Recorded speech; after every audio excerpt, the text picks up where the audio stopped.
तुम्ही पाहत आहात MCN न्यूज मराठी। केंद्रीय मंत्री नितीन गडकरी यांनी 51 कोटी रुपये देऊन माहूर गडावर लिफ्ट आणि स्काय वॉकच्या कामाला मंजुरी दिली होती।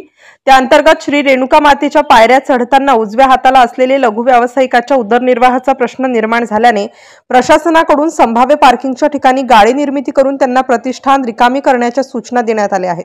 त्या अनुषंगाने 24 नोव्हेंबर रोजी लघु व्यावसायिकांनी तहसीलदार अभिजित जगताप यांच्या उपस्थितीत आपले प्रतिष्ठान रिकामे करण्यास सुरुवात केली आहे। त्यामुळे या ठिकाणी लिफ्ट आणि स्काय वॉकच्या कामाला गती मिळण्याचा मार्ग मोकळा झाला आहे।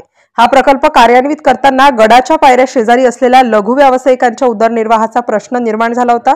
त्यामुळे डाव्या बाजूकडील दरडमध्ये भराव टाकून येथे गाडी निर्मिती करण्यात आली असून त्या ठिकाणी सदरील 35 लघु व्यावसायिकांच्या स्थलांतराचा प्रश्न निकाली काढण्यात आला आहे। MCN न्यूज मराठी करिता गोपाल चव्हाण, माहूरगड।